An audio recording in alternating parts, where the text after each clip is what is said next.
Do you find when you do a forward bend, you just can't touch your toes? Well, guess what? You don't have to. This video is going to share some different ways and perspectives to help you embrace your body as you are. And yes, improve your flexibility, but debunk some myths around trying to touch our toes as if that was a goal we all needed. I'm Brea Johnson of Heart Bones Yoga, and this is your place to learn loving, kind, anatomy-informed, inclusive movements for your yoga practice and your everyday life. So subscribe, join us in Heart Bones Online Studio, and let's learn about why it doesn't matter if you can touch your toes or not. First of all, I don't know where we ever thought touching the toes was a sign of somebody who is going to live forever or was some sort of goal. We all have different bodies and we all have different abilities, and especially at different ages and stages of our lives. There might have been a time where you could touch your toes and now you're older and things have changed and you can't. And that's okay. Or you may never touch your toes for a variety of reasons, and that's also okay. So first and foremost, remembering that we all are different, and being able to move well in our unique particular body is the most important thing. And second of all, the second most important thing is also just loving our body and ourselves as we are, right? I think it's no surprise that we think that we need to touch our toes, because for so many of us, and you're probably here watching this video because you feel like your hips are always stiff, you maybe used to be able to touch your toes and now you can't, and you're not moving, maybe you've been more sedentary in your life. So yeah, I think it's really helpful to have mobility in our hip joints, but the goal of trying to touch your toes, let's throw that out the window. Let's break it down a little bit more. Changing it from just like, hey, flexibility is the goal, to I want improved hip health and mobility is the game changer. So what does hip health and mobility look like? Your hip joints are a ball and socket joint, which means they can go into flexion and extension, they can go into adduction and abduction, or in simpler terms, they can just move in a whole bunch of really amazing, wonderful ways. For most of us, we're spending our lives sitting in a chair, so sitting into this kind of permanent state of hip flexion, and then it's hard to go into hip extension, and then our lower back hurts and everything aches. So then what we want to aim for healthy hips is not to have, again, this goal of like, well, now I can touch my toes, everything's right with the world, I'm a better person, I'm a good yoga person. No, we just want to have the goal to be, can I move my hip joints in all sorts of effective ways so that they're strong, they're mobile and resilient for as long as I can. So the difference becomes less about just flexibility and more about active movements, mobility work. Mobility means that we are able to move the joints in a functional range of motion with activation of all the little muscles surrounding that ball and socket joint. Here are 3 of my simple favorite movements that you can do right now to improve your hip mobility. And if you end up touching your toes one day, fun. And if you never do, great. Because regardless, your hip joints are going to be happier because you've given them the movements that they want, need, and love. So the first movement is really focusing on the fact that the hip joint is a ball and socket joint and it needs to move in all of those ways. And so we do hip circles. And I like to have a wall or a chair, something to help you balance, because this isn't about balance. This is about moving slow and controlled through your hip joint. You're going to stand on one leg, supported with your balance, and then your other hand acts like a seat belt, a safety belt, to keep your pelvis from moving, because you want to keep your pelvis very still and have that ball and socket joint, the head of the femur bone, your thigh bone, move. So the way that we can do it without as much femur bone movement in the ball and socket joint is to just let the leg go big like this. So let's try this, because this is helpful to know the difference. This can be a nice little warm-up, right? You're just moving your knee, you're not worrying about your pelvis. But as you have your hand on your pelvis, you're going to notice that your pelvis is probably rotating a bit with your leg. So now let's refine that. So what we're going to do is lock that hip, that pelvis down with your hand, and try to do the same circles without letting the pelvis move. And all of a sudden you're like, wait a second, I can't move my, what? I can't move my hip. I was getting all these big circles before, but now you're not. And this is good. Yes, it looks like a reduced range of motion. You're not getting as big of a circle. But the good news is, can you feel as you're doing this just how much more work it is? So you lift the knee as high as you can without moving the pelvis. You bring it out to the side as far as you can without moving the pelvis. Then you bring it back behind you as far as you can and repeat. You can also go the other direction. And it's slower the better. Slow and controlled. And then you release and you switch sides. One thing you might have been doing if you were doing it with me, you go, oh, my standing leg was hurting too, or like feeling like it was working. Yes, it's a really good movement for both your legs. So repeat that to the other side. I like to do it usually about like 5 or 6 times in each direction. Go with what feels right for you. But holy moly, does it ever just wake up those hip joints. If there was actually one hip movement that you were to do every single day that I would suggest, it would be that one. It would be these hip circles, slow and controlled with as little movement in your pelvis as possible.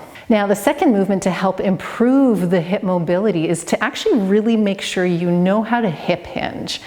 And what a hip hinge is not a forward bend where we come down and you can see how my upper back sort of moved, but my lower body didn't do much. The hip hinge is teaching your body to move from the pelvis like a hinge. So what your pelvis is doing is moving over your thigh bones, your femur bones.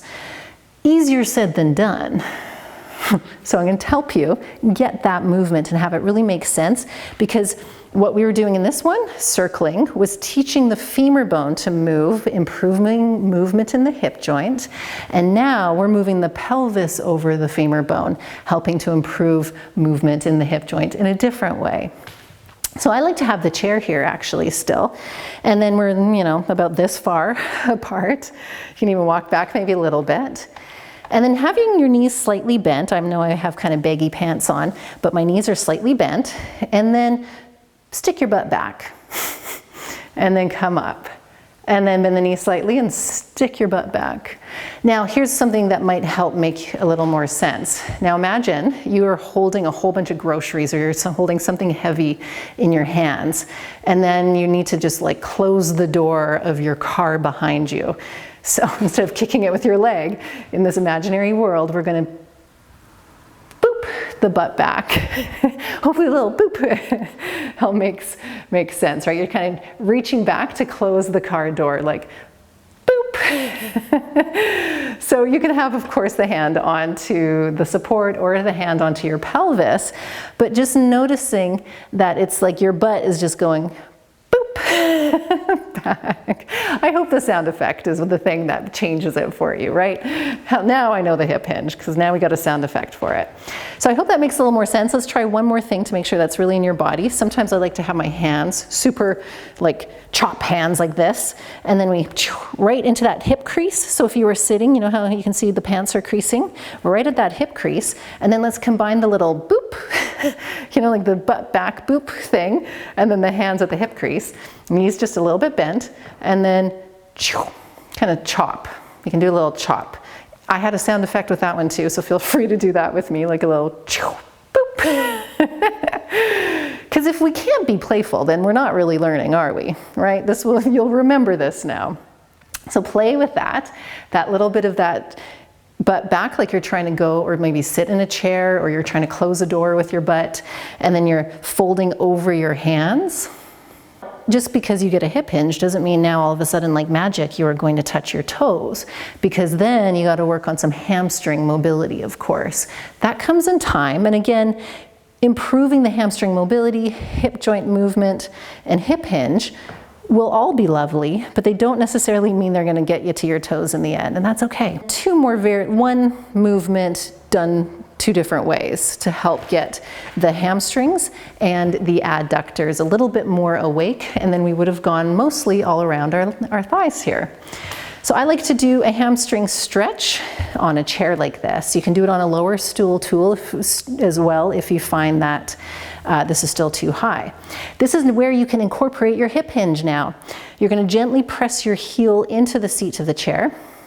You can have your hands on your pelvis and then close that imaginary door behind you. Boop. And you might go, wait a second, I didn't go very far now that my hamstring is out like this, or now that my leg is out like this. And that's okay. So let's come back up. And you might go, well, nothing's moving forward. And then you might want to bring your spine down. Don't even worry about that. Remember, toes are not the goal here. It's all about that hip hinge. So again, hinge. This is likely going to be a small movement. And then we're going to hold that because you're going to feel, most likely, a nice hamstring stretch. You've got that little hip crease, you've got the hip hinge going. This is great. You would hold it for a few deep breaths, or as long as you like, sometimes longer the better, and if that feels okay for you, you would do it to the other leg, and then there you go. And then getting into the adductors. So now the adductors here, there's two ways that I like to do it. One is more of an active stretch. So what we do here is have the foot on the seat of the chair. You're standing tall, pressing the foot down into the chair. Then you start to go in and out. The key is to keep really pressing your foot into that chair, the whole movement. If you don't really do much with your foot, then it just becomes a little bit of a lazy movement, and the health of your hip joints appreciate non-lazy movements. Lazy meaning you're not doing a lot with your foot. So again, press the foot into the seat of the chair, and then press the foot into the seat of the chair as you come back. So doing this a few times, you'll start to feel, oh, hello, adductors. It feels lovely. And then add a little more stretchy experience. And you would have the knees, so I'll pull up my leg here so you can see my leg's not fully straight, a little bit bent, pressing the heel down into the chair, a forward bend. So again, that hip hinge, I'll show it from the side here so that it makes a little more sense. You're set up, and then you can bend to the side or just stay neutral, and we come into our hip hinge again. Right? And then there's the adductors. Hold, or you can come in and out, thinking about, again, closing that door with your butt behind you. Add your fun sound effect if you like. Boop. Okay, good. I hope you're smiling and having fun along with me. Because we're laughing and having fun because it doesn't matter if we touch our toes. What matters is that we're improving the health and mobility of our hip joints. Quick review, my friends, because now you're going to do this on your own. You're going to do it daily. We want to do our circles, do them on both legs. I know I only showed it on the one. Do those beautiful hip circles. Do really nail down, get so comfortable in that hip hinge, because next time you go to pick up your laundry basket, next time you go pick up something off the floor, hip hinge, hip hinge, hip hinge, hip hinge, hip hinge, your new best friend. And then some of these adductor, both this and then that. And then we've moved 360 degrees around our hip joints. Are you gonna touch your toes? Probably not. Is your lower back gonna feel better? Yes. Are your hips gonna feel less achy? Yes. Are you amazing? Yes. Okay, so if this was helpful, leave a comment, let me know. Don't forget to subscribe, watch all the videos, we've got so much, and of course, as always, or join us with our global community on Heart and Bones Online. Go to heartandbonesyoga.com, join our online studio for classes that do all these movements for you. You'll love it. Thank you for being here.